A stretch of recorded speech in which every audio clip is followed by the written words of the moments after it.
अस्सलाम वालेकुम। आज का जो सेमिनार है वो हमारा एग्ज़ाम से रिलेटेड है और इंशाल्लाह इसमें हम आज पूरी कोशिश करेंगे कि आप लोगों का जो एग्ज़ाम, जो आप लोगों को भी पता चल गया होगा कि जैसे पहले एग्ज़ाम हो रहा था, अब उस बेस पे एग्ज़ाम आप लोगों का नहीं होगा। इस दफ़ा जो कंसेप्ट लॉन्च किया गया है वो है ई शीट का। ये ई शीट क्या होती है, इसको आप लोगों ने फ़िल कैसे करना है। इसके बाद ऑब्जेक्टिव, जैसे पहले आप करते थे, आपको एक ऑब्जेक्टिव शीट दे दी जाती थी और उस पर जो चॉइस होती थी आप उसके ऊपर टिक कर देते थे, लेकिन इस दफ़ा ऑब्जेक्टिव का जो तरीकाकार है वो भी चेंज कर दिया गया है और इस दफ़ा फेडरल बोर्ड ने लॉन्च किया है OMR शीट। अब ये शीट क्या होती है अक्सर बच्चों को पता भी होगा, जिनको नहीं पता इंशाल्लाह उनको इस सेमिनार के अंदर ब्रीफ भी करेंगे, इंशाल्लाह उसकी प्रैक्टिस भी होगी। ऑनलाइन लोग जो देख रहे हैं उनके लिए भी है कि अगर उनका भी कोई क्वेश्चन है तो वो पूछ सकते हैं, कमेंट्स में पूछ सकते हैं। इंशाल्लाह कोशिश करेंगे कि वो आप लोगों का जो क्वेश्चन है उसको हम लोग क्लियर करें और जितनी ऑडियंस यहाँ पर बैठी हुई है उनके भी माइंड में जब भी अगर कोई क्वेश्चन आता है तो वो उसको लिख लें। क्वेश्चन आंसर सेशन में इंशाल्लाह कवर करेंगे, अगर जितना हो सका इंशाल्लाह आप लोगों को सेटिस्फाई करेंगे। तो आप लोगों के जितने डाउट्स हैं, जितने क्वेश्चन हैं, वो आज के सेमिनार में आप लोगों ने क्वेश्चन आंसर सेशन में पूछने हैं और जो अगर कोई हेजिटेट करता है तो वो बेशक साथ वाले को बता दे, वो पूछ ले। और जितने हमारे फेसबुक पे नाज़रीन देख रहे हैं उनसे भी मैं ये रिक्वेस्ट करूँगा कि अगर आप लोगों का कोई भी क्वेश्चन है तो आप कॉमेंट्स में क्वेश्चन लिखें, इंशाल्लाह उसका आंसर दिया जाएगा। ठीक है, तो बाकायदा सेमिनार का आगाज़ करते हैं। मैं सर बिलाल को इन्वाइट करता हूँ कि वो आएँ और आप लोगों को OMR शीट क्या होती है, उसको कैसे फिल करना है, कैसे अपना नाम लिखना है और क्या तरीकाकार है, वो आपको ब्रीफ करेंगे। सर बिलाल तशरीफ़ लें।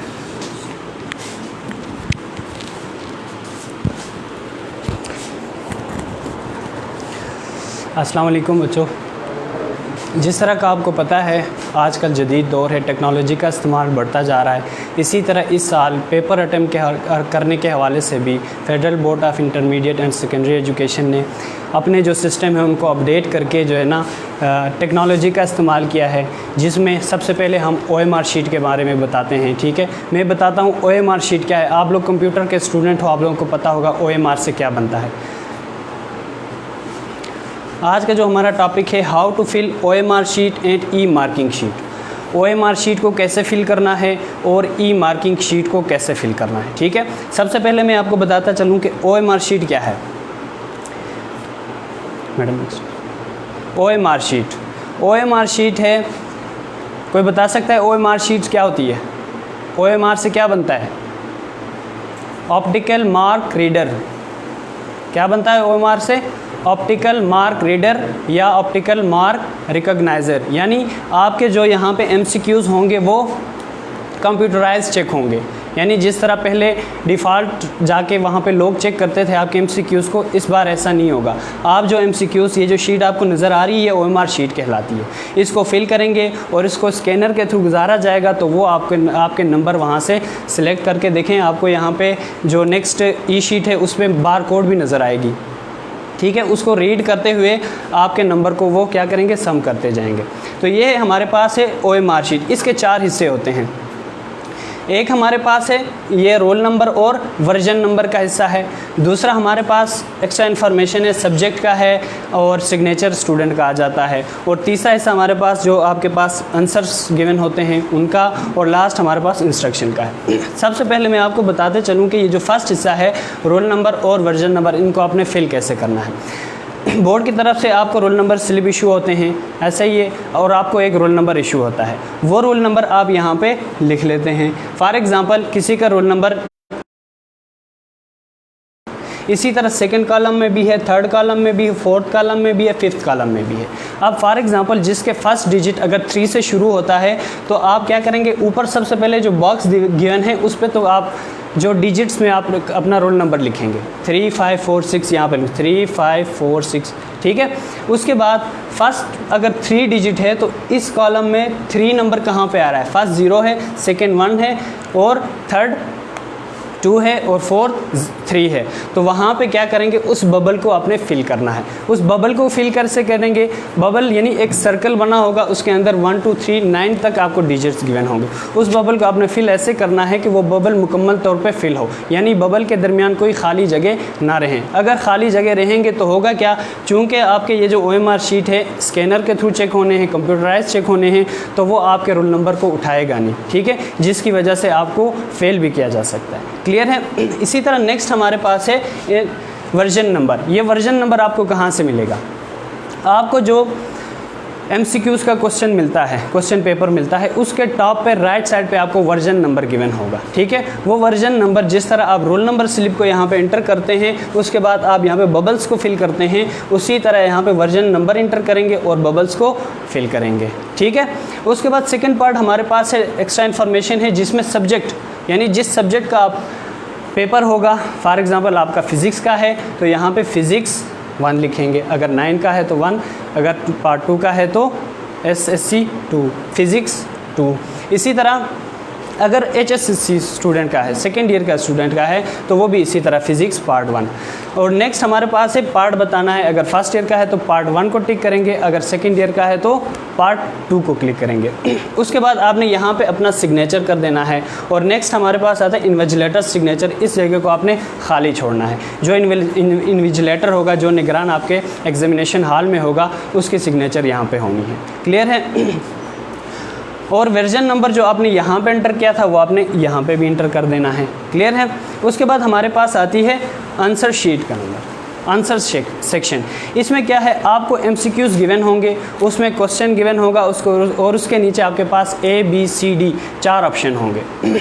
उसमें आपने करना क्या है, फॉर एग्ज़ाम्पल फर्स्ट MCQs आपने पढ़ लिया है, आपने देखा कि उसका आंसर ऑप्शन C बनता है, तो आप फर्स्ट पार्ट के सामने जो C का बबल बना हुआ है, सर्कल बना हुआ है, उसको मुकम्मल तौर पे फिल करेंगे। और फिल करने का तरीका क्या है, नेक्स्ट स्टेप में मैं आपको बता देता हूँ, ठीक है। इसी तरह सेकेंड का अगर A पार्ट है तो A वाले को फिल करेंगे। इसमें एक बात आप लोग याद रख लें, अक्सर बच्चे यहाँ पे ये मिस्टेक कर लेते हैं कि फॉर एग्ज़ाम्पल पहले 3 तो उन्होंने कर लिए, चौथा नहीं आता, ठीक है, तब चौथे को वो छोड़ के 5वें में चले जाते हैं और MCQs में 5वां देखने के बाद उसका आंसर वहाँ से उठाते हैं, लेकिन यहाँ पे उनको याद नहीं रहता कि मैंने 5वां सिलेक्ट किया, तो वो चौथे पे टिक करते हैं। जब आप लोग ऐसा करोगे तो नीचे जितने क्वेश्चन आपके ठीक होंगे सारे गलत हो जाएंगे, ठीक है। यानी आपको उस वक्त याद आ जाएगा जब आप लोग यहाँ पहुँचे होंगे, यानी वहाँ पे अगर 16 क्वेश्चन देख रहे हैं तो यहाँ पे 15 हुआ होगा, तो फिर उसमें आपके जो क्वेश्चन आपको आते थे वो भी ज़्यादा। इस वजह से आप लोगों ने अपने माइंड को फ्रेश रख के इस सेक्शन को ख़ास तौर पर सॉल्व करना है, ठीक है। नेक्स्ट जो सेक्शन है हमारे पास इंस्ट्रक्शन का है। इंस्ट्रक्शन में आपके पास क्या है, सबसे पहले देखें, write down your roll number and version number in the relevant spaces and box. जो फर्स्ट सेक्शन हमारे पास था रोल नंबर का और वर्जन नंबर का, उस पे आपने जो बॉक्स गिवन है उनको, और जो नीचे आपको स्पेसिस और जो बबल्स गिवन हैं उनको फिल करना है, ठीक है। सेकंड क्या है, also fill in the relevant bubbles of roll number and version number correctly. Roll number के नीचे जो बबल्स गिवन है और वर्जन नंबर के नीचे जो बबल्स गिवन हैं उनको भी आप लोगों ने फिलअप करनी है। फिल करने का तरीका अभी आपको नेक्स्ट स्टेप में बता देता हूँ, ठीक है। नेक्स्ट क्या है, also fill in the remaining blank spaces. जो पार्ट 2 था जिसमें आप सब्जेक्ट का नाम लिखते थे, रेलिवेंट जो पार्ट है पार्ट 1 पार्ट 2 को टिक करते थे और अपना सिग्नेचर करते थे, उसमें जो स्पेस गिवन है सामने उनको आपने फिल कर दी है। उसके बाद हर क्वेश्चन के आपके पास A B C D 4 option given होते हैं, जो ऑप्शन ठीक होता है उसी के मुताबिक उसके बबल को आपने फिल करनी है। क्लियर है। Candidates are allowed to use blue black ball point and marker only. जो स्टूडेंट्स हैं उनको सिर्फ ब्लू ब्लैक बॉल पॉइंट और मार्कर यूज़ करने की इजाज़त है, और लेड पेंसिल बिल्कुल आप लोगों ने इजाज़त नहीं करनी, ठीक है। उसके अलावा क्या है, नेक्स्ट यही है हमारे पास कि जो पेंसिल यूज़ करना है आप लोगों ने बिल्कुल नहीं करना, उस पर आपके कतई पाबंदी है। उसके बाद के ensure that selected bubbles is completely fill in, do not mark any area outside the bubble, example is given below. Example देख लें हमारे पास क्या है, देखें हमारे पास 2 मेथड है, करेक्ट मेथड है और रॉन्ग मेथड है। जो करेक्ट मेथड है, जो MCQs आप लोगों ने फिल करनी है, उसका जो करेक्ट मेथड है ये है। जिस तरह देखें ये A है, A को आपने मुकम्मल तौर पे फिल किया है, कुछ नज़र नहीं आ रहा, ना ही वो आपने जो फिल किया वो लाइनों से बाहर जा रही है, ठीक है। ये तरीक़ाकार जो है आपका करेक्ट तरीक़ाकार है। क्लियर है। जो रॉन्ग मेथड है वो आपके सामने है। उसमें क्या करते हैं, एक तो आप मुकम्मल तौर पे सही फिल नहीं करते, दूसरा आप क्या करते हैं, एक ऑप्शन अगर गलत हो उसको छोड़ के दूसरा फिल करते हैं, तब उस केस में भी आपका क्वेश्चन कंसिडर होगा, ठीक है। एक ही ऑप्शन को आपने सिलेक्ट करना है। दूसरा क्या है, आप टिक करते हैं तो ये भी क्या है, गलत है, क्योंकि OMR जो मशीन होती है वहाँ से आपके जो MCQs के क्वेश्चन ने चेक होने हैं, तो वो आपको इसको नहीं उठाएगा, ठीक है। उसके लिए क्या है, ये जो बबल है ये फुल फिल होगा तभी वो उसको रीड करेगा। क्लियर है। नेक्स्ट क्या है, जिस तरह हम पहले करते थे सर्कल करते थे ऑप्शन को, आजकल आप लोगों ने सर्कल नहीं करना, ठीक है। आजकल का तरीक़ाकार यही है कि आप जो बबल आपको गिवन होगा उसको मुकम्मल तौर पे फिल करेंगे। उसके बाद फिल करने का तरीका भी क्या है, मुकम्मल फिल करना है। जिस तरह यहाँ पे फिल हुआ इस तरह आप लोगों ने फिल नहीं करना, ठीक है। अगर इस तरह फिल करेंगे फिर भी जो रीडर है उसको रीड नहीं कर पाएगा। उसमें अगर आपका ऑप्शन ठीक भी होगा तो वो गलत कंसिडर होगा, ठीक है। नोट देख लें, in case of filling of more than one bubbles और cutting on bubbles, the relevant answer will be treated as incorrect and the candidate will be fully responsible। यानी अगर आपने ये क्वेश्चन आंसर, आपका आंसर ठीक है लेकिन आपने सही तरीके से फिल नहीं किया तो आपका क्वेश्चन गलत कंसिडर होगा और उसका रिस्पॉन्सिबल कौन होगा, स्टूडेंट खुद होगा। इसी तरह जहाँ पे आप 2 सिलेक्ट करेंगे तो वो भी अगर आप लोगों ने जो फुल फिल किया है वो सही है लेकिन जो आपने थोड़ी सी फिल करके छोड़ दी है तो उस केस में भी वो क्वेश्चन गलत कंसिडर होगा और उसकी ज़िम्मेदारी सिर्फ आप पे होगी। क्लियर है। उसके बाद हमारे पास है, नेक्स्ट है how to fill e marking sheet. ये फेडरल बोर्ड ने हमारे पास जो इलेक्टिव सब्जेक्ट्स हैं, एक कंपलसरी सब्जेक्ट जिसमें इंग्लिश, ठीक है, फिज़िक्स, केमिस्ट्री, मैथ, बायो और कंप्यूटर, इन सब्जेक्ट्स का इस साल ई मार्किंग शीट लॉन्च की है। अब ई मार्किंग शीट क्या है, ये जो आपके सामने पेज नज़र आ रही है ई मार्किंग शीट का पहला पेज है जिसमें आप लोगों ने अपनी इन्फॉर्मेशन पुट करनी है। सबसे पहले हमारे पास रोल नंबर का सेक्शन है, जिस तरह OMR में आपने फिल किया था यहाँ पे भी उसी तरीके से आपने फिल करनी है। उसके बाद हमारे पास है नेम ऑफ एग्जामिनेशन। अगर मैट्रिक के स्टूडेंट हों तो एनुअल एग्जामिनेशन SSC पार्ट 1, अगर इंटर को हों तो एनुअल HSSC पार्ट 2, ठीक है। पार्ट 1 या पार्ट 2 जिस पार्ट के भी हों तो वो यहाँ पे लिखेंगे। यहाँ पे सब्जेक्ट या पेपर यानी जिस सब्जेक्ट का आपका पेपर हो रहा होगा तो वो सब्जेक्ट आप यहाँ पे लिखेंगे। फॉर एग्जांपल फिज़िक्स का है तो फिज़िक्स लिखेंगे, केमिस्ट्री का है तो केमिस्ट्री लिखेंगे। उसके बाद जिस डेट को आपका पेपर है तो वो डेट आप लोगों ने यहाँ पर लिखना है। डेट अक्सर बच्चे गलत लिखते हैं तो वो मेरे ख्याल में आप लोगों के रोल नंबर स्लिप में मेंशन होता है, वहाँ से कंफर्म करके लिख लेंगे, ठीक है। उसके बाद OMR शीट नंबर, जो पहले स्टेप में हमने देखा कि OMR शीट के ऊपर एक नंबर था, वो नंबर आप यहाँ पे लिखते हैं, ठीक है। लास्ट हमारे पास है सिग्नेचर ऑफ डिप्टी सुपरिटेंडेंट। ये जो आपके पास है एग्जामिनेशन हॉल के अंदर सुपरिटेंडेंट लगा होता है, ये उसने फिल करनी है, यहाँ पे आप लोगों ने कोई सिग्नेचर नहीं करनी। नेक्स्ट जो हमारे पास यहाँ पे टेबल नज़र आ रहा है ये एग्जामिनर के यूज़ के लिए है, आप लोगों ने इस पर भी कुछ नहीं लिखना है, ठीक है। इसके बाद जो है जो पेपर को कैसे अटेम्प्ट करना है, प्रेजेंटेशन कैसे करनी है, वो आपको सर आज़म ज़्यादा अच्छी तरह से ब्रीफ कर लेंगे, ठीक है। जो OMR शीट है, ई मार्किंग शीट के हवाले से कोई क्वेश्चन हो तो आप लोग पूछ सकते हैं। जी किसी को कोई क्वेश्चन है इसमें? नहीं है। चलें फिर पेपर प्रेजेंटेशन के हवाले से फिर सर आपको ब्रीफ कर लेते हैं। सर आज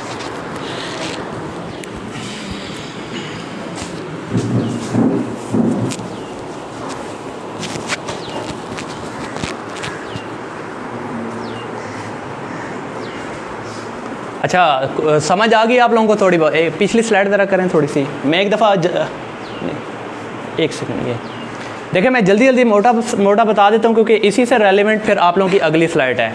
आप लोगों ने इस शीट में कंफ्यूज नहीं होना, ठीक है ना। अब बच्चे का रोल नंबर है 43216, जो भी आपको रोल नंबर दिया है आपने यहाँ पे लिखना है 4, और 4 लिखने के बाद आपने क्या करना है, यहाँ पे वो हिंसा ढूंढ लेना है। जैसे ये 4 है तो इसको फिल कर देना है। फिर अगला 3 है, मतलब आपका अगला 4, उससे अगला डिजिट क्या है, रोल नंबर का 3 है, आपने यहाँ पे 3 लिख देना है। और 3 से नीचे यहाँ पे देखो कौन सा जो बबल जिस पे 3 लिखा होगा उसको आपने फिल कर देना है। और इस तरह करते करते आपने हर एक का कर देना है। ये समझ आ गया।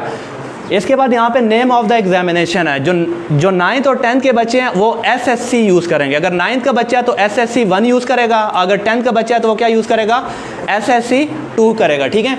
सब्जेक्ट पेपर है, अगर आपका 9th का फॉर एग्जांपल एक बच्चा 9th का फिजिक्स का पेपर दे रहा है तो वो लिखेगा फिजिक्स 1, वो क्या लिखेगा, फिजिक्स 1। अगर वो 10th का बच्चा है जो फिजिक्स दे रहा है तो वो क्या लिखेगा, फिजिक्स 2 लिखेगा, ठीक है। अगर वो फर्स्ट ईयर की फिजिक्स का बच्चा है तो वो क्या लिखेगा, फिजिक्स 1, क्योंकि ऊपर आप लोगों ने वो मेंशन कर दिया कि वो HSSC है, SSSC है। समझ आ गया सब बच्चों को?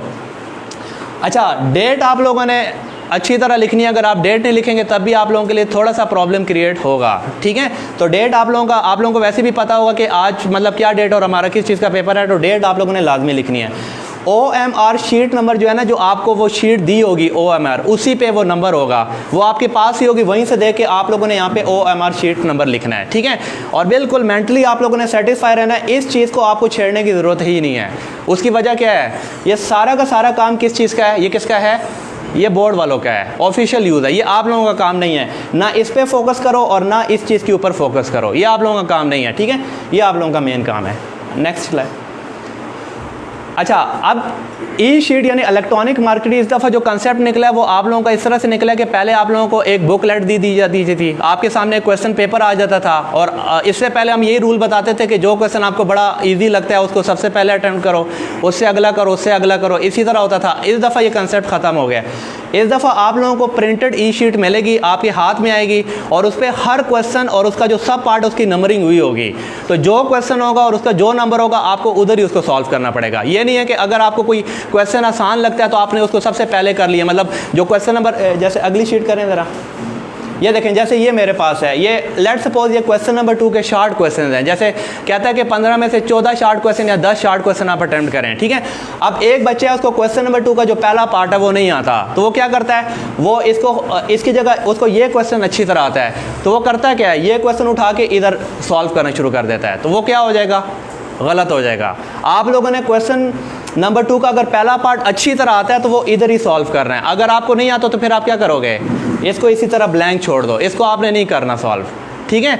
अगर आपको क्वेश्चन नंबर 2 का दूसरा पार्ट अच्छी तरह आता है, पहला नहीं आता, इसको छोड़ दो, दूसरा पार्ट किधर सॉल्व करोगे आप लोग, इधर करोगे। अगर कोई बच्चा इस तरह करेगा कि इसको बोर्ड वाली जो शीट है उसी में चेंजिंग करेगा खुद से, तो उस पर भी वो खुद ही रिस्पॉन्सिबल होगा कैंडिडेट, ठीक है। आप लोगों ने चेंज नहीं करना। जैसे क्वेश्चन, कोई बच्चा है उसको क्वेश्चन नंबर 2 का जो सेकंड पार्ट है वो बड़ी अच्छी तरह आता है, अब वो करेगा क्या, वो यहाँ पे क्वेश्चन नंबर 2 का पहला पार्ट काटेगा और क्वेश्चन नंबर 2 का सेकंड पार्ट यूँ लिखेगा और उसका आंसर लिख देगा।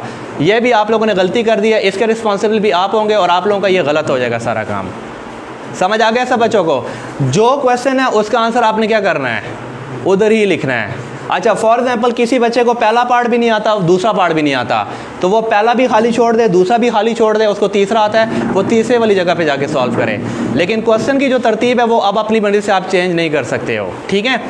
अच्छा, दूसरी जो इंपॉर्टेंट चीज़ है, आप लोगों को किसी किस्म का क्वेश्चन लिखने की ज़रूरत नहीं है। जैसे मिसाल के तौर पे फिजिक्स का पेपर है, क्वेश्चन नंबर 2 का शॉर्ट क्वेश्चन 1 है कि डिफाइन प्लाज्मा, आपको आ जाता है डिफाइन प्लाज्मा, कोई बच्चा यहाँ पे लिख देता है डिफाइन प्लाज्मा, ये करने की कोई ज़रूरत आप लोगों को नहीं है। उसकी वजह ये कि यहाँ पे ऑलरेडी मेंशन है क्वेश्चन नंबर 2 का पहला पार्ट, एग्जामिनर को पता है क्वेश्चन नंबर 2 का पहला पार्ट डिफाइन प्लाज्मा ही है, तो कोई बच्चा एग्जाम में क्वेश्चन मत लिखे, डायरेक्ट आप लोगों ने क्या करना है, आंसर स्टार्ट करना है। क्लियर कट होगी ये बात, ठीक है।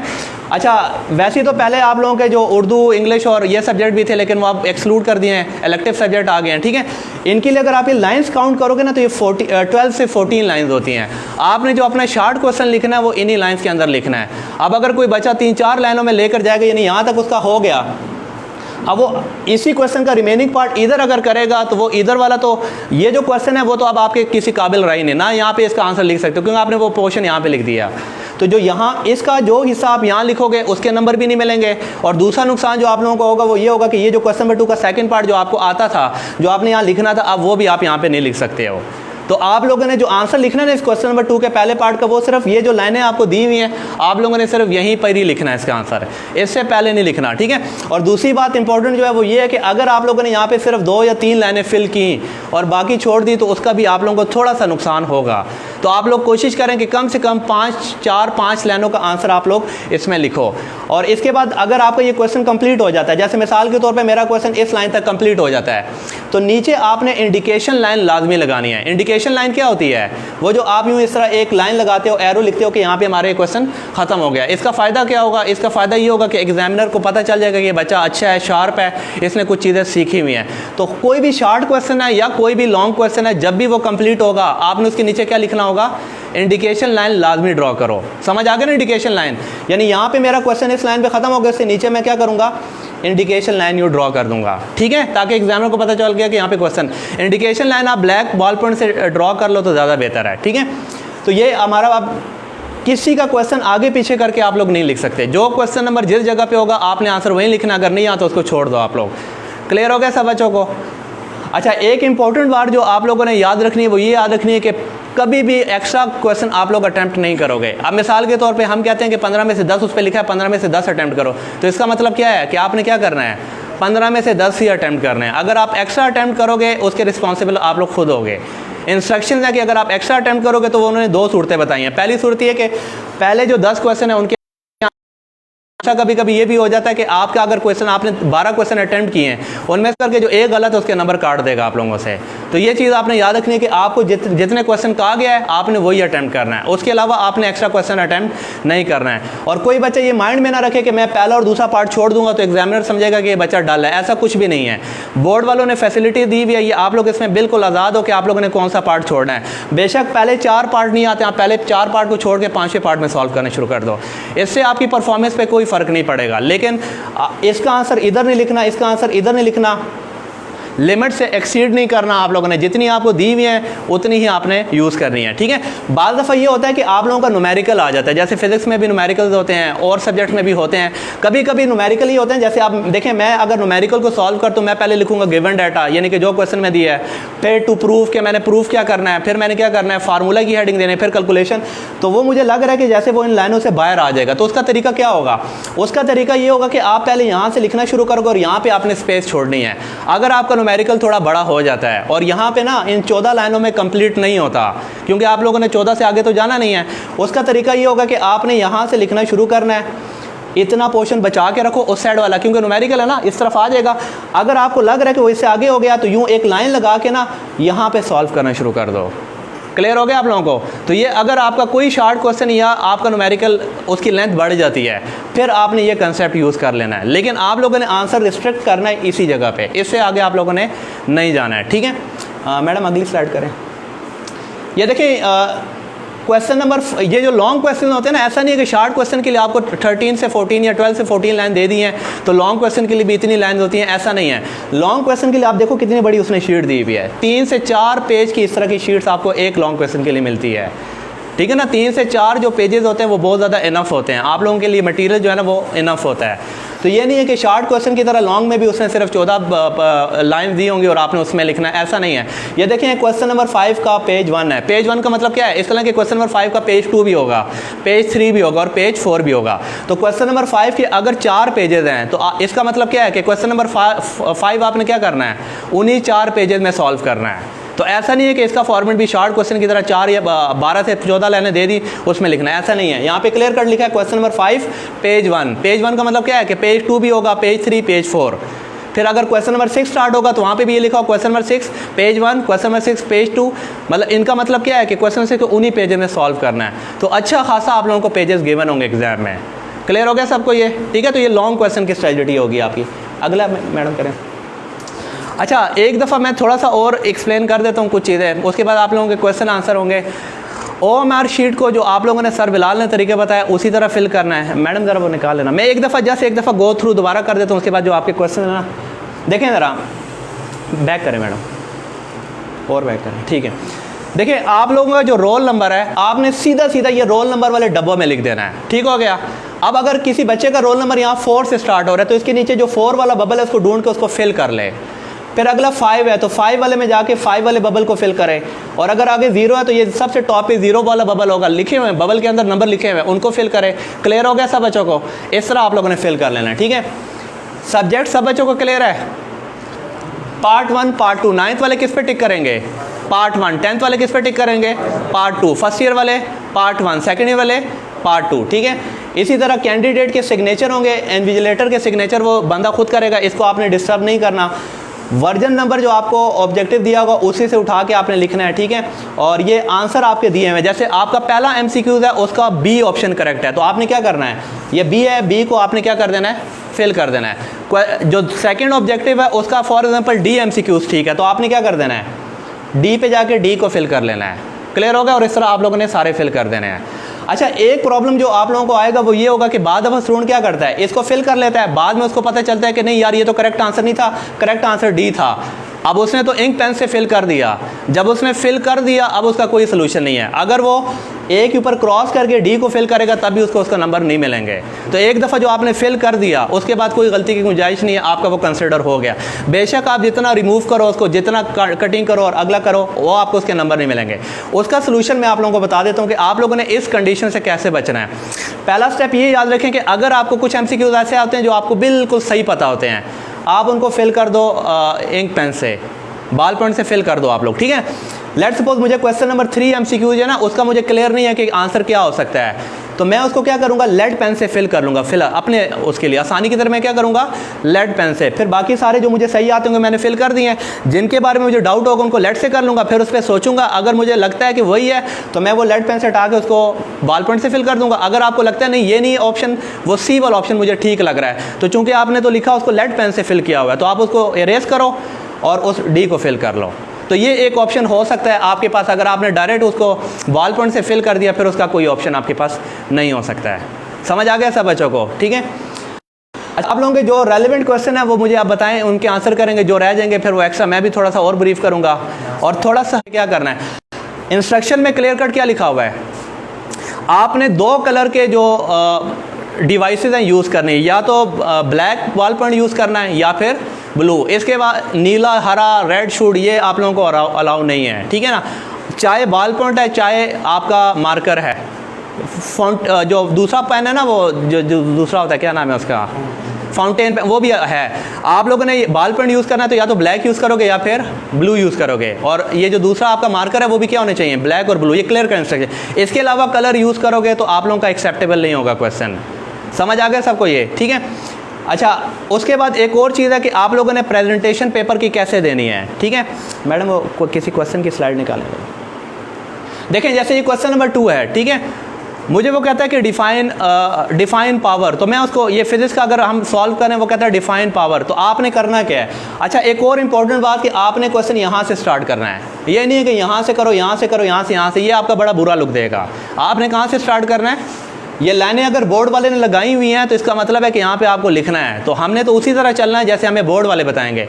अगर हम उसके अंदर अपनी फंकारियाँ करेंगे तो फिर वो हमारे नंबर काटेगा, ठीक है। तो अगर यहाँ पे आपको पहली लाइन नज़र आ रही है तो इसका मतलब क्या है कि आपने स्टार्ट कहाँ से करना है, पहली लाइन से। अब कोई बच्चा अगर यहाँ 3 लाइनें छोड़ के लिखना शुरू कर देगा तो वो उसके लिए थोड़ा सा प्रॉब्लम क्रिएट हो सकता है नंबर पर, ठीक है। मे बी मार्क जो है वो थोड़े से स्टिक करके दे दे या जो भी हो सकता है, लेकिन थोड़ा बहुत नुकसान वो कर सकता है। तो पहली लाइन ड्रॉ करने का मतलब ये है कि आपने स्टार्ट कहाँ से करना है, यहीं से करना है आपने, ठीक है ना। अच्छा, अब एक क्वेश्चन है फॉर एग्जांपल डिफाइन पावर, कि हम कहते हैं कि पावर को डिफाइन करो। अब इस क्वेश्चन को अटेम्प्ट कैसे करना है। बाद बच्चों की राइटिंग बहुत अच्छी होती है, बाद की थोड़ी सी बुरी होती है, बाद की गुजारे वाली होती है। असल जो आपका गोल है वो ये है कि आपने अपने पेपर की विंडो ड्रेसिंग कैसे करनी है, यानी उसकी लुक कैसे बनानी है।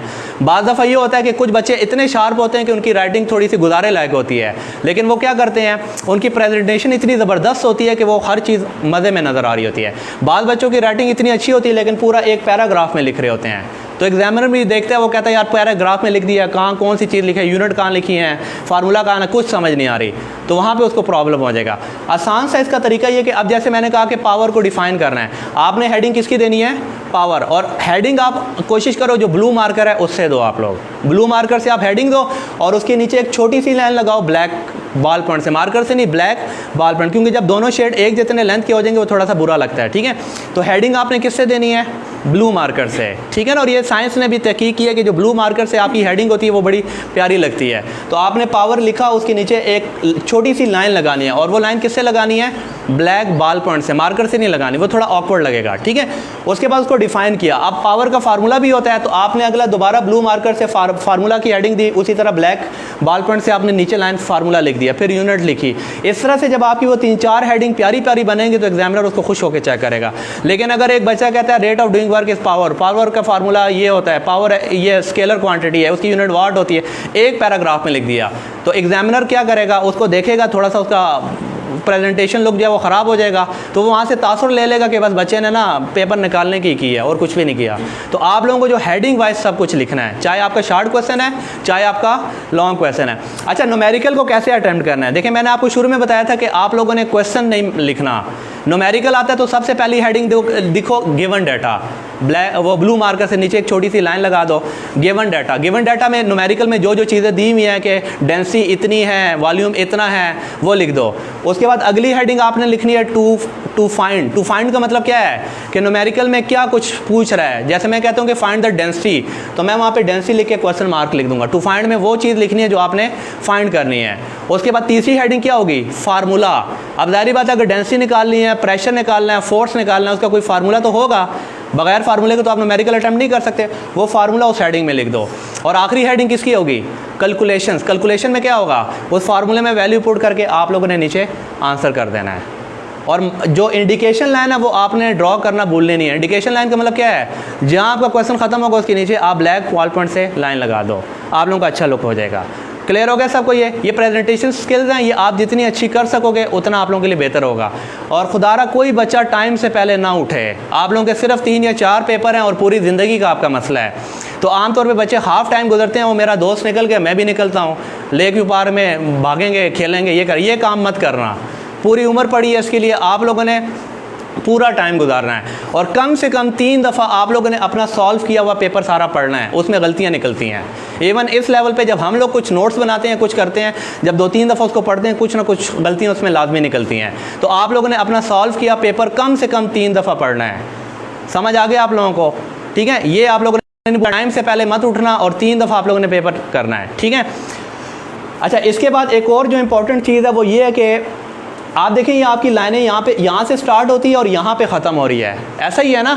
अब आप लोगों ने करना क्या है? इसको अटेम्प्ट करने का तरीका, सबसे पहला काम क्या करना है? आप लोगों ने अपनी मार्जिनल लाइन ड्रॉ करना है, जिसको आप हाशिया कहते हो। इधर हाशिया लगा देना है और इधर भी आपने क्या कर देना है? हाशिया लगा देना है। क्लियर हो गया आप लोगों को? जितने आप क्वेश्चन अटेम्प्ट करें उन पर हाशिया लाजमी लगा। उसका फ़ायदा क्या होगा? देखो, ये जो पेपर्स होंगे ना, ये आप लोगों के स्कैन होंगे। ठीक है, अब जो स्कैन होगा तो इस लाइन से अगर आपने ना आगे लिखा हुआ है या इस लाइन से आपने कुछ पीछे लिखा हुआ है तो वो स्कैनिंग में आएगा ही नहीं।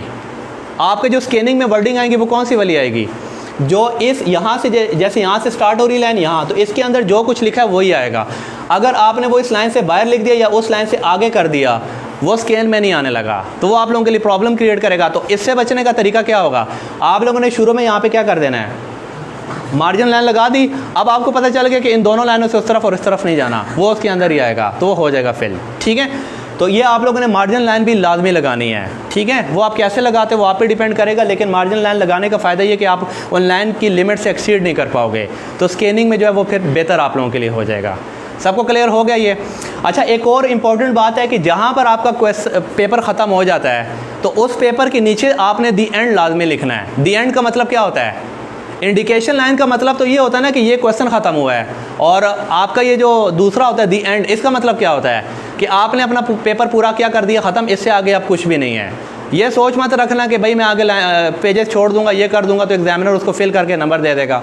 भाई वो आपका कोई रिश्तेदार नहीं है जो आप लोगों को करेगा ना, आप उसमें 100 रुपये का नोट रखोगे और वो इस तरह कर देगा, ऐसा कोई भी नहीं करता। ये सारे किस्से कहानियाँ हैं। ठीक है, पेपर ख़त्म हो जाएगा, आप लोगों ने दी एंड लाजमी लिखना है। दी एंड का मतलब है कि यहाँ से आगे पेपर क्या हो गया है? ख़त्म हो चुका है। क्लियर हो गया सबको ये? अब इसका स्टूडेंट को फ़ायदा क्या होता है? एग्जामिनर जब ये चीज़ें देखता है वो कहता है कि ये बच्चा पॉलिश बच्चा है, इसको चीज़ें पता है, इनको रूल एंड रेगुलेशन पता है, तो उस लिहाज से वो आपको नंबर भी खुश होकर अच्छे अवार्ड करेगा। ठीक है। अच्छा, एक और प्रॉब्लम ये होता है ना कि आपने एक लफ्ज़ लिख दिया, आपने क्या किया? एक लफ्ज़ लिख लिया, लेकिन वो लफ्ज़ गलत हुआ। अब आप क्या करते हो? उस लफ्ज़ को सही पेन से ना यूँ करके सही मिटाना शुरू कर देते हो। और ऐसा नहीं करना आप लोगों ने। अगर आपका कोई भी लफ्ज़ गलत हो गया, उसके ऊपर सिर्फ बाल पॉइंट से एक लाइन यूँ लगा दो, बस इतना है। ये इंस्ट्रक्शन में भी लिखा हुआ है। आपने यूँ करके सही उसको ना, उसका मुंह नहीं काला करना है या उसको बिल्कुल छुपा नहीं देना। आपने सिर्फ क्या करना है? उस लफ्ज़ या उस सेंटेंस के ऊपर क्या करना है? हल्की सी बस एक लाइन फेर दो, इनफ है। और ये आपकी प्रेजेंटेशन लुक में भी ख़राबी, जब आप उसको घींच मिच करोगे या रिमूव करोगे, ये आपके लिए प्रॉब्लम क्रिएट करेंगे। तो अगर कुछ गलत हो जाता है, बस सिंपल उसके ऊपर एक लाइन ड्रॉ कर दो आप लोग। समझ आ गया आप लोगों को। दूसरा ये कि आप लोगों ने टाइम मैनेजमेंट खास तौर पे करनी है। बाद दफ़ा ये होता है कि शुरू में फूल बूटियाँ बन रही होती हैं पहले 4-5 शार्ट क्वेश्चन में, आधा टाइम निकल जाता है, पता चलता है अभी तो 80% पेपर पड़ा हुआ है। तो जहाँ पे 3-4 पे इतनी मेहनत की, वहाँ पे 80% पेपर को जल्दी जल्दी लिखना शुरू कर दिया। सारी अपनी मेहनत पे आप लोगों ने पानी फेर दिया है। आपने शुरू से कंसिस्टेंट लेना है, आप लोगों ने पहली लाइन से शुरू करना है, आखिरी क्वेश्चन तक जाना है, लेकिन आपने एक स्पीड बरकरार रखनी है। इसको हम कहते हैं टाइम मैनेजमेंट। हर बच्चे को टाइम मैनेजमेंट आनी चाहिए कि मैंने ये जो क्वेश्चन नंबर 2 के सारे शार्ट क्वेश्चन है इतने टाइम में कंप्लीट करने हैं, लॉन्ग क्वेश्चन इतने में करने हैं, और इतने टाइम पे मेरा 10-15 मिनट बचा के रखो एंड में, ताकि आप लोग क्वेश्चन को बार बार, जो आपकी आंसर शीट है उसको बार बार आप पढ़ो और जो गलती हैं उसको आप ढूंढो, या मजीद अगर बेहतरी करना चाहते वो करो। तो आखिरी 15 मिनट सिर्फ इस काम में लगाओ। आखिरी 15 मिनट 40% पेपर अटैम्प्ट करने में मत लगाओ। वो शुरू से आप टाइम टेबल बनाओ, अपना जो मोमेंटम है वो शुरू से एक ही स्पीड रखो, ताकि आप लोगों का जो डिज़ायर टाइम है उसमें ये पेपर आप लोगों का कंप्लीट हो जाए। तो ये ना करना कि शुरू में अच्छा लिखूंगा, बाद में बुरा लिखूंगा, नंबर सबके एक जैसे मिलेंगे, ऐसा नहीं होगा। जैसे 90% स्टूडेंट की यही हैबिट होती है कि शुरू के क्वेश्चन को तो बड़ा प्यारा लिख रहा होता है, बाद में जब घड़ी देखता है वो 45 मिनट रह गए हैं, शुरू हो जाता है F16 की स्पीड से। ये आपने अपने पूरे पेपर का कबाड़ा कर दिया। तो शुरू से एक स्पीड पे चलो आप लोग। क्लियर हो गया सब बच्चों को? चलें, अब आप लोगों के जो क्वेश्चन आंसर हैं वो मुझे बताएं ताकि उसको हम लोग क्लियर करें। जो बच्चा क्वेश्चन पूछेगा वो हाथ रेस करेगा, जो बच्चा क्वेश्चन पूछेगा वो हाथ रेस करेगा, उसका आंसर दिया जाएगा। हाथ रेस करो जिस बच्चे ने पूछना है क्वेश्चन।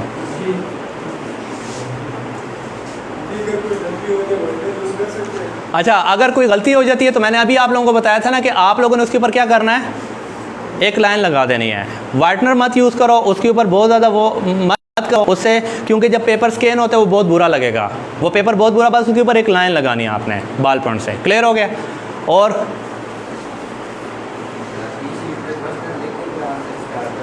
अच्छा, ई शीट पे आप लोगों ने कोई क्वेश्चन लिखने की कोई ज़रूरत नहीं है, क्योंकि ऑलरेडी उन्होंने लिखा हुआ है क्वेश्चन नंबर 2 का पहला पार्ट या दूसरा या तीसरा या क्वेश्चन नंबर 5 ऑलरेडी लिखा हुआ है ना, तो आप लोगों को उसमें क्वेश्चन लिखने की कोई ज़रूरत नहीं है। अगर आप लिखोगे अपना टाइम भी ज़ाया करोगे, यहाँ पे स्पेस भी कम करोगे, मटीरियल भी आप लोगों का कम आएगा, तो ये आपके वेस्ट होगा आप लोगों का। तो आपको किसी भी क्वेश्चन पे ई शीट के ऊपर किसी क्वेश्चन को मैंशन करने की ज़रूरत नहीं, डायरेक्ट आपने आंसर लिखना है उसका।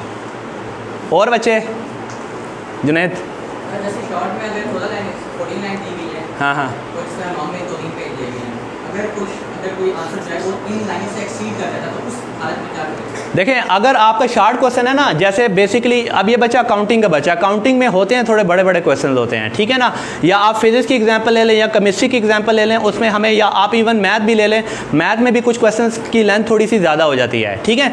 तो उस सूरत अगर आपको वो क्वेश्चन यहाँ से यहाँ तक कंप्लीट नहीं होता तो आपने क्या करना है, आपने इस कोने से स्टार्ट करना है, उसको लिखते जाना है, ठीक है। और अगर वो थोड़ा सा रिमेनिंग पोर्शन बच जाता है तो वो फिर आप लोग यहाँ पर लिखोगे, पहले वहाँ पर यूँ लाइन लगा दोगे, ठीक है, और आपने यहाँ लिखा और रिमेनिंग यहाँ पे इस तरह लिख दिया, तो वो आपका कंप्लीट हो जाएगा। मेरा ख्याल 28 लाइनें तो इनफ होंगी आप लोगों के न्यूमेरिकल्स के लिए भी। तो न्यूमेरिकल का खास तौर पे जो थोड़े से लॉन्ग क्वेश्चन होंगे ना न्यूमेरिकल बेस, उनका तरीकाकार यही होगा कि आप लोगों ने यहाँ लिखना है, जो बच जाएगा वो यहाँ पे लिखना शुरू कर देना है। इसको हम कहते हैं कि रिसोर्सेज को यूटिलाइज़ करना, कि आपने रिसोर्सेज को कैसे यूटिलाइज़ करना है, ठीक है। और कोई क्वेश्चन किसी बच्चे का? हाँ हाँ, देखो, अगर आपका क्वेश्चन है, मैडम वो लॉन्ग क्वेश्चन वाली शीट निकालें। देखें, ये क्वेश्चन नंबर 5 का पहला पेज है। चलें मान लेते हैं कि हमने क्वेश्चन नंबर 5 के 4 पेजेस दिए थे हमें, और हमने उसमें चार में से 3 पेजेस को फिल कर दिया और हमारा आंसर वहाँ कंप्लीट हो गया। कितने पेजेस बच गए हमारे पास? एक बच गया है। उसके ऊपर आपने बाल पॉइंट पे यूँ लाइन लगा देनी है, उसको खाली नहीं छोड़ना। आपने क्या करना है, उस पर यूँ लाइन लगा दो, जिसका मतलब है कि ये पेज बच गया था, हमारे काम का नहीं, हमने कर दिया। ये ना हो कि क्वेश्चन नंबर 5 कंप्लीट हुआ, उसका एक पेज बचा, आपने क्वेश्चन 6 को उस पेज पे शुरू कर दिया। ऐसा नहीं करना। क्वेश्चन नंबर 6 जहाँ पे है वहीं पे स्टार्ट करना है। 2 पेजेस बच गए तो दोनों पे आपने यूँ लाइन फेर देनी है। एग्जामिनर इसका मतलब ये लेगा कि ये पेजेस बच गए थे, उसका मटेरियल वहाँ पे उतने पेजेस में हो गया है, उसको उसने लाइन कर दिया। खाली नहीं छोड़ेंगे आप लोग, ठीक है। और कोई बचा?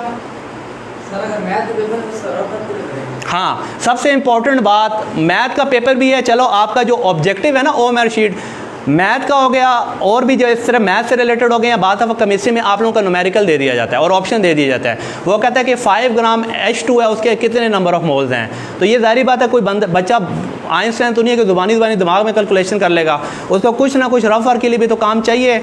अब वो रफ वर्क क्या होगा, तो आप लोगों ने ये जो आपको शीट दी होगी ई शीट, इसके आखिर में आपने चले जाना और ये सारा काम आपने लेड पेंसिल से करना है। यानी आपकी जो ई शीट है, जैसे आपकी कॉपी होगी, कॉपी का आखिरी जो पेज होगा, वहाँ पे आपने लेड पेन से कैलकुलेशन करते जाना है। और उसको होगा, और बाद में उसको ऊपर या रफ़ वर्क लिख लो या आप उसको मिटा दो, वो आपका ऑप्शन होगा। तो जो आप लोगों ने रफ़ वर्क करना है वो कहाँ पे करना है, वो आपको कोई उस रफ़ वर्क के लिए ना कोई एक्स्ट्रा पेज नहीं मिलेगा ये इस तरह, ये याद रखना आप लोगों ने करना कैसे है, तो आप लोग उसको आखिरी उस पर चले जाएँ, ठीक है ना, आखिरी पेज पे चले जाएँ, वहाँ लेड पेंसिल से लिखें रफ़ वर्क और फिर बाद में मिटा दें आपको। क्लियर हो गया सब बच्चों को ये? और कोई क्वेश्चन है किसी बच्चे का? देखें, इंक पेन के बारे में दो थॉट्स हैं। एक तो ये कहते हैं कि पहली बात तो कि सिरे से इस्तेमाल ना करो, लेकिन इसका मतलब ये नहीं कि नहीं कर सकते हो, आप इस्तेमाल कर सकते हो, लेकिन आपका जो इंक पेन है वो ब्लैक इंक होना चाहिए। ब्लू वाला करोगे तो वो ख़त्म हो जाएगा। अगर आप इंक पेन यूज़ करना चाहते हो तो आपने ब्लैक इंक वाला करना है, लेकिन पहली मेरी सजेशन है कि उसको मत यूज़ करो। उसकी दो रीज़न है। एक रीज़न ये है कि बोर्ड वाले ने थोड़ा कहा है कि इंक पेन मत यूज़ करो, ब्लैक वाले का कहा है कि यूज़ करो, लेकिन दूसरा ये कि आप जब इंक पेन से लिखते हो तो उसकी स्याही फैल जाती है।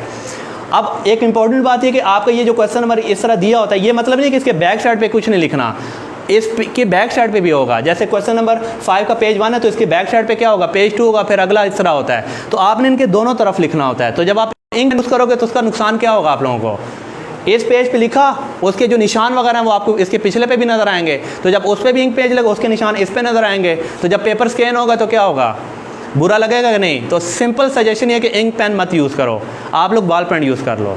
क्लियर हो गया? और कोई बच्चा? अगर कोई डायग्राम ग्राफ या पूरा बना तो उसके लिए अलग पेज दिया जाएगा। अच्छा, अगर आपका कोई ग्राफ आ जाता है ना, वैसी तो इंडिकेशन है कि उन्होंने काफ़ी इसके अंदर ना, जैसे फॉर एग्जांपल फिजिक्स की second equation of motion derive कर रही हैं आपने, उसके साथ तो ग्राफ लाजमी होगा, बगैर ग्राफ के तो हो नहीं सकता है वो। ठीक है, ऑलरेडी उन्होंने जो ये आप लोगों को ये पेजेस दिए हुए हैं, ये इतने दिए हुए हैं कि इस पर आपकी हर चीज़ जो है ना वो आराम से आ सकती है।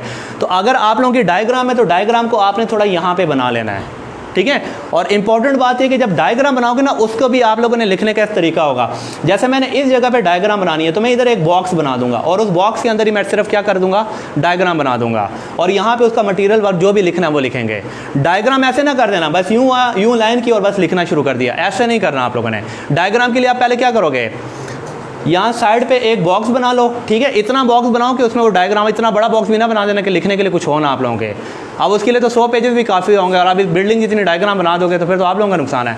स्टैंडर्डाइज डायग्राम बनाओ, उसको बॉक्स में क्लोज करो और उसी में डायग्राम, बहुत प्यारा लुक देगा वो। सिंपल डायग्राम बना के ना उसको ऐसा नहीं करना। और इंपॉर्टेंट चीज़ ये है कि वो डायग्राम के बाद उसका फुट नोट लाजमी लिखना। मतलब ये है कि वो डायग्राम है क्या। जैसे मैं स्पीड टाइम ग्राफ मैंने बनाया तो मैं उसके नीचे क्या लिखूंगा, स्पीड टाइम ग्राफ, तो मुझे पता चल जाएगा डायग्राम स्पीड टाइम ग्राफ से रिलेटेड है, लेकिन बॉक्स में उसको लाजमी क्लोज कर लेना। क्लियर हो गया ये? और कोई क्वेश्चन?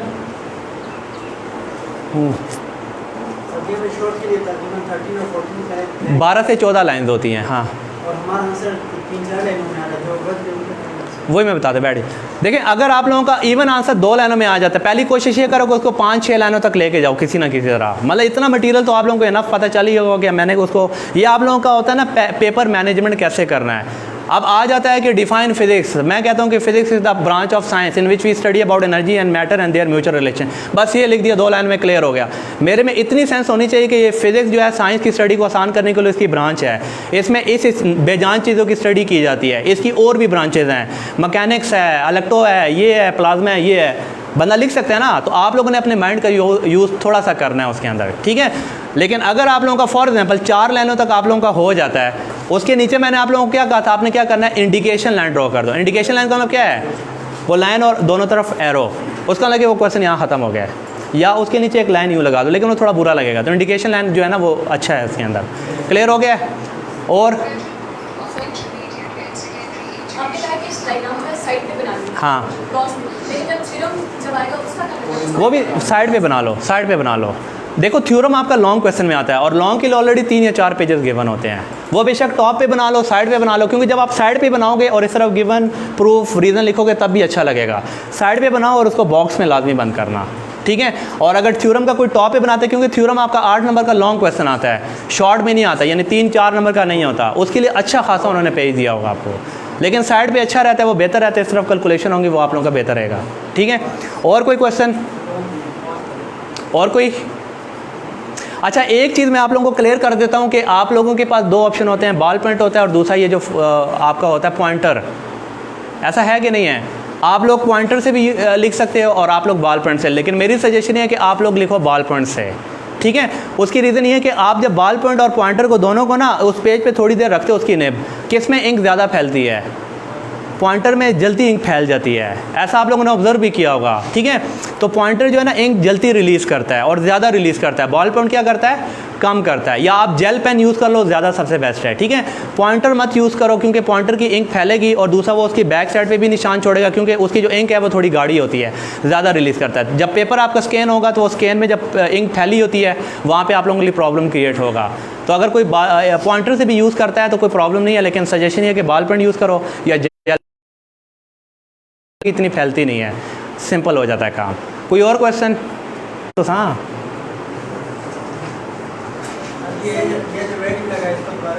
अच्छा ये वीडियो ज़रा प्ले कर देते हैं आप लोगों के लिए कि ये मतलब क्या था। अच्छा एक चीज़, मैं वीडियो प्ले करने से पहले 2-3 चीज़ें क्लियर। आप लोग जब पेपर में जाओ आप लोग मेंटली बिल्कुल सुकून में हो। मतलब देखें, आप लोगों को ये सारी चीज़ें आप लोगों को दे भी जाएंगे, ये सारी चीज़ों की प्रैक्टिस भी कराई जाएगी, ठीक है ना। आप पेपर में जाओ तो ये नहीं है कि कोई बच्चा, जैसे बहुत सारे बच्चे ऐसे होंगे जिनको ये पता ही नहीं होगा ये शीट फिल कैसे करनी है, काम कैसे करना है, ठीक है। तो आप लोगों को एटलीस्ट पेपर में जाने से पहले इसके बारे में सारा कंसेप्ट क्लियर हो, क्योंकि वहाँ पर जाके आप कहोगे ना एग्जाम ये कैसे होता है वो कैसे होता है, तो ये आप लोगों के स्कूल का काम है या आप लोगों के टीचर्स का काम है, ये आपको बताइए, उनका काम नहीं है। वहाँ पे फिर आप मेंटली डिस्टर्ब हो जाओगे। जब बच्चा मेंटली डिस्टर्ब होगा, एक तो उसका टाइम ज़ाया होगा, वो जब 15-20 मिनट इंस्ट्रक्शन को पढ़ने में लगाएगा और ये कैसे फिल करना है इसमें लगाएगा तो पीछे टाइम भी कम रहेगा, साथ पूरे हॉल में बेइज्जती भी होनी है और आपका दिमाग डाइवर्ज हो जाना है। तो एग्ज़ाम में बैठने से पहले आपको ये चीज़ें क्लियर करनी है ताकि जैसे जाओ बस एकदम अपना वो रोल नंबर फिल किया, बबल फिल किया और शुरू हो गए, ताकि आप लोग बाकी बच्चों के मुकाबले में अपना ये टाइम बचाओ और कर लो। MCQs आप इख्तिताम तक करो, जहाँ पे बाकी बच्चे इस सोच में कि यहाँ क्या लिखना है, यहाँ क्या लिखना है, आप लोग अपना काम कंप्लीट कर चुके होंगे। तो ये सारी मैनेजमेंट है जो आप लोगों को पेपर से पहले करनी है और इसमें आपने मेंटली बिल्कुल रिलैक्स होकर जाना है। कोई पेपर की टेंशन मत लेना कि मुश्किल आएगा, इजी आएगा, ऐसा कुछ भी नहीं है। जो आपको आता है उसको लिखो। और एक इंपॉर्टेंट बात यह कि अगर उसने कहा हुआ है कि 10 क्वेश्चन करो और आप लोगों को 8 आते हैं, आपने 10 पूरे नहीं किए, ये आप लोगों के लिए नुकसान करेगा। 10 कहा हुआ है, 10 के 10 करो, चाहे वो जो 2 आपको नहीं आते ना, कुछ ना कुछ उसके ऊपर लिख दो। कुछ ना कुछ तो पता ही होगा ना आप लोगों को, 5-5, 6-6 दफ़ा बुक ख़त्म कर चुके हैं, कुछ ना कुछ तो आप लोगों को पता ही होगा। 10 का मतलब 10 के 10 पूरे करके आओ, लॉन्ग क्वेश्चन कोई पार्ट ना छोड़ो। अच्छा, आमतौर पे जो मैंने एक चीज़ देखी है वो ये देखिए ना कि आप ऑब्जेक्टिव में जैसे 12 ऑब्जेक्टिव में फिजिक्स के, एक बच्चे को 10 आते हैं, उसे 10 कर दिए, 2 इसी तरह मतलब छोड़ दिए। मुझे हैरत इस बात पे आती है कि तुक्का भी एक चीज़ का नाम होता है। 25% आपका चांस है, अगर आपको ऑब्जेक्टिव नहीं आता ना, 4 में से एक ही ठीक होना है ना, 25% आपका चांस है जो आप तुक्का लगा रहे हो ठीक हो रहा है। तो उसको खाली छोड़ने की क्या ज़रूरत है आप लोगों को? कुछ भी नहीं आता, किसी एक पे किसी एक को फिल कर दो आप लोग। कोई ऑब्जेक्टिव खाली मत छोड़ना, कोई क्वेश्चन छोड़ना नहीं है, ठीक है ना।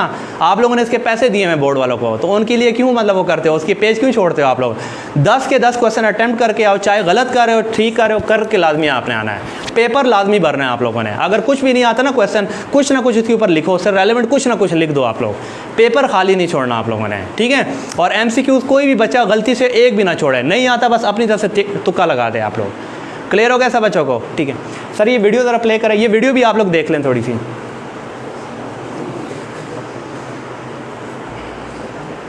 ये फिलिंग का तरीका है कि कैसे फिल हो रहा है, ठीक है। ये आप लोगों को व्हाट्सएप भी कर दी जाएगी, जो आप लोगों के इलेक्ट्रॉनिक डायरी में नंबर नोट्स पे आज ये वीडियो चली भी जाएगी, ठीक है।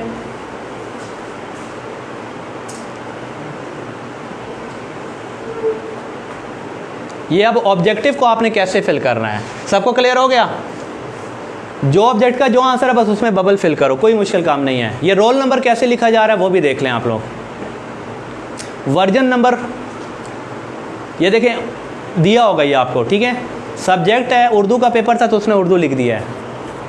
ये सारी इंस्ट्रक्शंस है जो आप लोगों को बता दी गई हैं, ठीक है। अब ये बोर्ड में आप लोगों ने इंस्ट्रक्शन भी पढ़ने की ज़रूरत नहीं है, आप लोगों को सारी क्लियर भी हो गई हैं। सब बच्चों को मंडे को इसकी हार्ड कॉपी भी दे दी जाएगी, उसको एक दफ़ा खुद भी पढ़ ले। फिर भी किसी बच्चे को प्रॉब्लम है तो वो आके हमें बताएं, हम उनको करवाएंगे। लेकिन आगे जो एग्ज़ाम आपके लिए जा रहे हैं वो इन्हीं OMR पे और ई शीट पे लिए जाएंगे, इन्हीं पे आप लोगों ने देना ताकि आप लोगों की थोड़ी सी प्रैक्टिस हो जाए, ठीक है।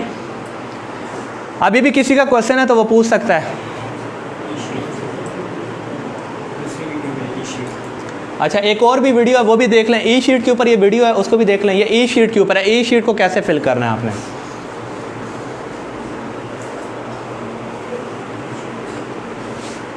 ये फ्रंट पेज है जो आपने फिल करना है। नेम ऑफ एग्जामिनेशन आपको पता है, सब्जेक्ट पेपर, वहाँ पे रोल नंबर लिखा जा रहा है, जो आप लोगों को रोल नंबर स्लिप पे दिया जाएगा वो उसी तरह उस बबल को भी फिल करना है आप लोगों ने, वो जैसे फिल कर रहा है उसको। और ये देखें ये क्या नज़र आ रहा है, बॉल पेन यूज़ करना है, ठीक है, कच्ची पेंसिल नहीं यूज़ करनी, इंक पेन नहीं यूज़ करना, बॉल पेन यूज़ करना है। वो गलत तरीका है, वो जिस तरह कर रहा है वो कौन सा तरीका है, गलत, इससे पहले करेक्ट तरीका था। अच्छा अब इस पेज को देखेंगे ये इसने कैसे फिल करना है इसको। नेम ऑफ इंस्टीट्यूट, मैडम पास करें जरा इसको, पास कर दें, वो जो फिल हो गया था ना उसको एक दफ़ा पास करके ना, ठीक है। देखें नेम ऑफ एग्जामिनेशन मैंने बार बार बताया, यहाँ पे बच्चे बहुत ज़्यादा कंफ्यूज होते हैं।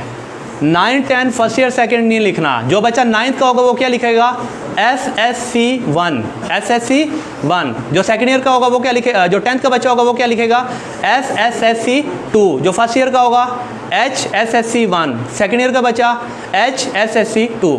ये सबको समझ आ गया कॉलम। इसके बाद उसने सब्जेक्ट लिखा हुआ है, तो जौन सा पेपर है, जैसे 9th का है मैथ का पेपर, वो क्या लिखेगा, मैथ 1। ऑलरेडी मैथ 1 का मतलब 9th, क्योंकि ऊपर हमने SSC1 लिखा हुआ है।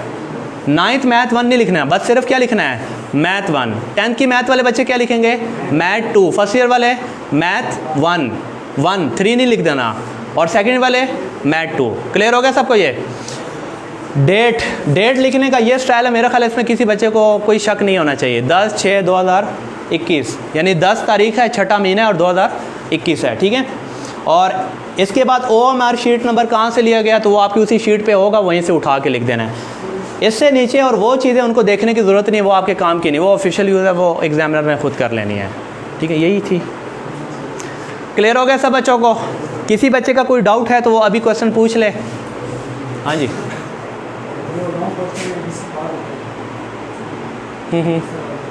वो उस पर मैंशन होगा, सारा का सारा मैंशन होगा, ठीक है ना। अच्छा ये कहता है कि लॉन्ग क्वेश्चन पे जो, जैसे आप लोगों के लॉन्ग क्वेश्चन के 2 पार्ट्स हैं या 3 पार्ट्स हैं, तो देखें यहाँ पर मैंने अभी आपको लॉन्ग क्वेश्चन वाला पार्ट दिखाया था, उस पर लिखा था पेज 1 पेज 2, ऐसे ही था ना। आप लोगों ने करना क्या है, जैसे आप क्वेश्चन नंबर 5 कर, उसके 3 पार्ट्स हैं, आपने question number 5 A part A लिख के A पार्ट सॉल्व कर देना है, ख़त्म हो गया, वहाँ से B लिख के B पार्ट सॉल्व कर देना है, C लिख के C पार्ट। क्लियर हो गया आपको ये।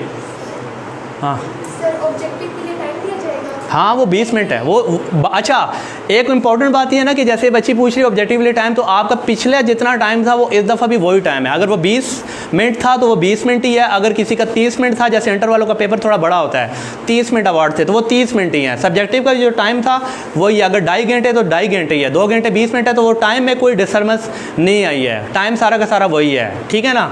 टाइम में कोई रद्द-बदल नहीं किया गया। और एक और क्वेश्चन मुझे याद आ गया कि आपको जो पेपर पैटर्न है वो भी पिछले साल वाला ही है, पेपर पैटर्न में भी चेंज नहीं आया है, पेपर पैटर्न भी वही है। अगर आपके 15 में से 12 क्वेश्चन थे तो वो इस दफ़े भी 15 में से 12 क्वेश्चन है। 3 में से 2 लॉन्ग क्वेश्चन अटेम्प्ट करने, इस दफ़ा भी 3 में से 2 लॉन्ग क्वेश्चन है। नंबर स्कीम सारी वही है, सिर्फ बबल्स तरीका है और ई शीट का मेथड इंट्रोड्यूस हो गया है। और इस दफ़ा जो आप लोगों के पेपर चेक होंगे वो फेडरल बोर्ड के सिर्फ टीचर नहीं होंगे, ऑल ओवर द पाकिस्तान में टीचर्स के पास जाएंगे पेपर्स। ठीक हो गया। और किसी का कोई क्वेश्चन है? कंप्लीट हो गया। थोड़े से दिन रह गए, इसमें आप लोग मेहनत करें, जितना हो सकता है उसको करें, टेस्ट वगैरह प्रॉपर दें, ताकि आप लोगों के कैरियर के आखिरी दिन है, इसी में आप लोगों की जो डिग्रीज़ हैं उनके जो नंबर आएंगे वो अच्छे आएंगे, और यहीं से बुरे, यहीं से आप लोगों ने आगे फर्दर जो आपने डिसीजन लेने हैं। अगर कोई बच्चा मैट्रिक का दे रहा है, आगे उसने इंटर में क्या रखना है, ये सारी इन्हीं चीज़ें। अभी भी किसी बच्चे के जो पाँव में से ना ज़मीन नहीं निकली है, अभी भी जाके घर जाके तैयारी करो, जो ज़्यादा इंपॉर्टेंट क्वेश्चन है उनको पहले तैयार करो, और टेस्ट वगैरह से मत भागो। टेस्ट आप लोगों को थोड़ी सी एफिशिएंसी देती है। जो बच्चे कहते हैं टेस्ट तैयार नहीं और छुट्टी कर जाते हैं, वो अपने पाँव पे कुल्हाड़ी मारते हैं। कम से कम टेस्ट करने से आपको ये पता चल जाता है कि आप लोग कितने पानी में और कितने नुकसान में हैं, और जो इंपॉर्टेंट क्वेश्चन है उनको आप लोग अच्छी तरह तैयार कर लो। समझ आ गया? तो इंशाल्लाह दुआएं आ कि आप लोगों का पेपर भी अच्छा हो, एग्ज़ाम भी अच्छे हो। अगर कोई कोताही रह गई तो अभी भी कुछ देना है, आप उन टीचर से पूछें, हमसे पूछें, टेस्ट प्रॉपर दें, तो इंशाल्लाह जो कुछ हो सके इंशाल्लाह करेंगे। और आगे जितने भी एग्ज़ाम इंशाल्लाह हम लेंगे वो हमने इन्हीं के ऊपर लेना है। जी सर कभी कभार इस तरह होता है जो हम आंसर सॉल्व करते हैं मैथ का, वो हमारा गलत हो जाता है। हाँ।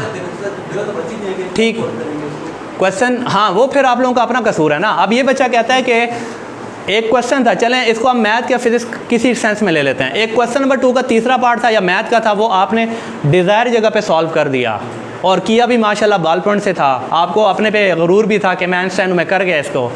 अब आपको पता चला कि वो तो क्वेश्चन ही सारा हमने गलत कर दिया। तो एक तो ये उस पर लाइन लगाओगे तो जहाँ बची कुछ थोड़ी बहुत जगह बनी है वहाँ पे सॉल्व कर लो उसको। या फिर वो गया। अगर स्पेस नहीं है तो फिर उसका कोई तरीका नहीं है, क्योंकि उसने वो पूछा था क्वेश्चन नंबर 2 के तीसरे पार्ट में, वो तो आपने पूरी घेर दी है, काटे छूटे भी लगा दिए हैं, अब कहाँ पे लिखोगे उसको? या तो अगर वहाँ पे कुछ थोड़ी बहुत जगह बनी है तो कंजूसी कर करके वहाँ पे कुछ ना कुछ कर दो। समथिंग बेटर देन नथिंग, यानी कुछ ना कुछ बेहतर है कुछ ना लिखने से। लेकिन इसका कोई हल नहीं है कि आप किसी और जगह पे इसको करोगे, उसको कहोगे माफ़ कर दो मेरे से गलत हो गया, ये कर दिया वो कर दिया, और एक क्वेश्चन को 2 दफ़ा भी उसके आंसर ना लिखना। जैसे आप लोग एग्जाम में करते हो ना, इससे पहले करते थे कि ये पहला क्वेश्चन तीसरा क्वेश्चन लिखा हुआ है, 11वें में दोबारा उसको लिख दिया, एग्जामिनर को पता नहीं, इस दफ़ा तो कंसेप्ट ही नहीं है। तो अपने आप को वैसे ही डिस्टर्ब मत करना, एक क्वेश्चन लिख दिया उसको उसी जगह पे लिख दिया, आगे लिखोगे तो उस एग्जामिनर को पता होगा यहाँ तो ये क्वेश्चन इसने ये किया, वो समझ जाएगा कि आप चीटर हो, तो वो फिर और गुस्सा हो जाएगा आप पे।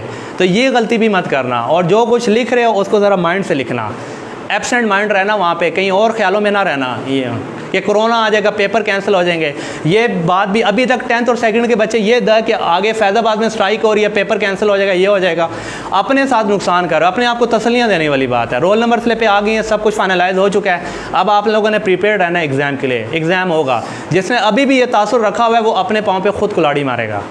समझ आ गया? पेपर होने ही होने हैं, वो इसका कोई अब सोल्यूशन नहीं है, क्योंकि उन्होंने सिलेबस इतना दिया हुआ है जिसमें आप लोग आराम से कवर कर सकते हो, और कवर कराया भी गया है आप लोगों को, कोई चीज़ छोड़ी नहीं गई है। ठीक हो गया? कोई और क्वेश्चन है तो बताएं ताकि इसको हम वाइंड अप करें। जी, सर अगर हमारा पेपर उर्दू में होगा तो उर्दू में होगा तो उर्दू की तरह करना है उसको। उसमें भी ये मैंने दिया होगा, उर्दू तो है ही नहीं ना आपका पेपर। है सर। अच्छा वो सॉरी सिविक्स जो उर्दू में रखा हुआ है, हाँ वो उसका उर्दू के लिहाज से फॉर्मेट बना होगा ना। सवाल नंबर 1 का पहला जो सवाल नंबर 2 का, तो इस तरह ही करना है आपने, लेकिन वो स्टार्ट उस तरफ से होगा, जैसे उर्दू की कॉपी जिस तरफ से होती है उस तरह से होगा, लेकिन वो उर्दू में लिखा होगा और लाइनें उतनी छोड़ी होंगी उन्होंने, सारा वही है। इंग्लिश वाले इंग्लिश में, अरबी वाले अरबी में, उर्दू वाले उर्दू में, फ्रांस वाले फ्रांस में, इस तरह से होगा जो भी लैंग्वेज है। और किसी बच्चे का क्वेश्चन? टाइम लेट हो गया काफ़ी, किसी का अगर है तो वो पूछ सकता है। बाकी हमारी बेस्ट विशेज़ आप लोगों के साथ है, अगर कोई कमी कोताही कोई गुस्सा वगैरह ज़्यादा किया तो आप लोगों की बेहतरी के लिए था। आखिरी दिन है, उसमें कोशिश करो कि हम लोग और आप लोग एक अच्छे ट्यून के साथ यहाँ पे सेशन का अख्ताम करें। आप लोग भी हमें अच्छी दुआ में याद रखें और हम लोग भी आपको अच्छी दुआ में याद रखें। चलें, बड़ी बड़ी मेहरबानी। हाँ, SOPs का मैं सॉरी बताना भूल गया, क्योंकि वो काफ़ी बॉटल अपनी लेके जाओ पानी की, मास्क प्रॉपर लेके जाओगे, सैनिटाइज़र अपना लेके आओगे, बाल पॉइंट अपना लेके आओगे, कैलकुलेटर अपना होगा, साइंटिफिक कैलकुलेटर नहीं होगा, दूसरा वाला कैलकुलेटर होगा जो आप यूज़ करते हो। साइंटिफिक कैलकुलेटर वो होता है जो कंप्यूटर का कनेक्ट हो जाता है, यानी वही जो यूज़ करते हो आप।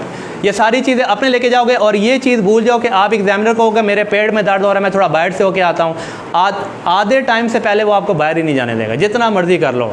अगर किसी वजह से बहुत ज़्यादा प्रॉब्लम हुआ तो वो आपकी शीट ले लेगा और आपको कहेगा चले जाओ, लेकिन टाइम से पहले आप सोचो भी ना कि वो आपको बाहर जाने देगा। जो हम लोग करते हैं यहाँ पे स्कूल वगैरह में, सर पानी पियाओ, जी पियाओ, वहाँ पे भी किताब रखी, जल्दी से देख के वापस आ गया, ये काम नहीं होने लगा। वो आपको आधे मिनट से बॉटल अपनी लेके जाओगे, वो आपको यही बताएगा। मास्क के बगैर आपकी एंट्री नहीं होगी वहाँ पे, ठीक है। कैलकुलेटर, बॉल पॉइंट, ये एक्सचेंज नहीं होगा वहाँ पे। तो ये सारी चीज़ें आप लोगों ने पहले से तैयार रखनी है आप लोगों ने, ठीक है। हाँ जी, यूनिफॉर्म में जाना है पेपर देने। ये आप लोगों की अपनी मर्ज़ी है। इससे पहले भी यूनिफॉर्म की वो नहीं थी, शर्त नहीं थी, लेकिन अच्छा होता है ना कि जब बच्चा एक वर्दी में जाता है, यूनिफॉर्म में जाता है, उसकी अपनी एक इज़्ज़त होती है। तो सजेशन ये है कि आप लोग जो है ना वो यूनिफॉर्म में जाओ। काफ़ी सारे बच्चे प्राइवेट जाते हैं, कोई पता नहीं जूते भी अजीब से पहन के जाया होता है और टोपी अजीब सी पहनती होती है। हमारे भी यहाँ पे जब कोई नया बच्चा आता है ना, टोपी उल्टी सी पहनी हुई है, बाल खोले में, ये वो, वहीं से तासर हो जाता है, इसको सीधा करना है, इसको नहीं हिलने देंगे हम लोग। एग्जामिनर भी आपको जब इस हालत में देखेगा ना तो वो आपकी तरफ घूर घूर के देखेगा और वो पहली दफ़ा मुश्तबा बन जाओगे आप। अच्छी तरह प्यारे हो के जाओ, टाई शाई पहन के जाओ, अच्छी तरह यूनिफॉर्म में जाओ, तंग मत करो, अपना पेपर करो, किसी को बताने की ज़रूरत नहीं है। आप लोगों ने पढ़ा हुआ है, अपने ऊपर कॉन्फिडेंस रखो, एतमाद अपने ऊपर रखो। तो सजेशन है कि यूनिफॉर्म में जाओ, कोई नहीं भी जाता है तो कोई प्रॉब्लम नहीं है ऐसा, ठीक है। और कोई क्वेश्चन? चीटिंग वगैरह सर क्या केस बनेगा? चीटिंग का बड़ा संगीन केस होगा, तो ऐसी कोई हरकत भी ना करे, क्योंकि इस दफ़ा तो वैसे ही पहली बात है, पहले तो थोड़ा क्लोज बैठते थे ना, अब तो प्रॉपर डिस्टेंस होगा। काफ़ी कोरोना की वजह से भी, कोविड की वजह से काफ़ी डिस्टेंस से बिठाया जाएगा और आप लोगों को सही वॉच किया जाएगा। तो चीटिंग वगैरह पहली बात है कि मत करना। मास्क के अंदर लिखा हुआ ये किया वो किया, अपने आप को वही करोगे, हल्का नहीं करोगे। चीटिंग का कोई केस नहीं है, ना करना। जो आता है बस अल्लाह के उस पर लिख देना, ठीक हो गया। और कोई क्वेश्चन? सर सारे पेपर मैंने बताए हुए हैं, सारे पेपर आसान है, सब के आसान नंबर मिलेंगे। देखो फ्यूचर को कोई भी इन्हें प्रिडिक्ट नहीं कर सकता, लेकिन हाँ अपनी प्रिडिक्शन मैं दे सकता हूँ। ये नहीं है कि मतलब बोर्ड वालों ने हमें इस तरह कहा होगा कि ये पेपर आसान है। हर टीचर अपने एक्सपीरियंस के बेस पे कहता है। अब चूँकि गवर्नमेंट स्कूलों में पढ़ाई नहीं हुई है तो उन्होंने उस लिहाज से जो पेपर है वो थोड़ा सा नॉर्मली बनाना है, और इधर जो मार्किंग है वो भी शायद उतनी सख्त ना हो, सिंपल होगी। पेपर लाजमी काला करना, ठीक है ना। पेपर पिछले उसकी निस्बत ना थोड़ा सा आसान ही आएगा, और जो इंपॉर्टेंट क्वेश्चन है वो ज़्यादा आएंगे इस दफ़ा, क्योंकि इस दफ़ा अनएक्सपेक्टेड पेपर बहुत ज़्यादा मुश्किल, इसका इतना सवाल पैदा नहीं होता क्योंकि बच्चों ने इतना पढ़ा नहीं हुआ। ऑलरेडी उन पे प्रेशर बहुत ज़्यादा कि किताबें कंप्लीट नहीं कराई गई, ऑनलाइन का कोई इतना फ़ायदा नहीं हुआ, तो पेपर वो ऐसा बनाएंगे कि जो एक दरमियान का तबका का बच्चा है वो उसको सॉल्व कर ले। ठीक हो गया? कोई और क्वेश्चन? ख़त्म कर दें? चलें ठीक है, अल्लाह हाफ़िज़।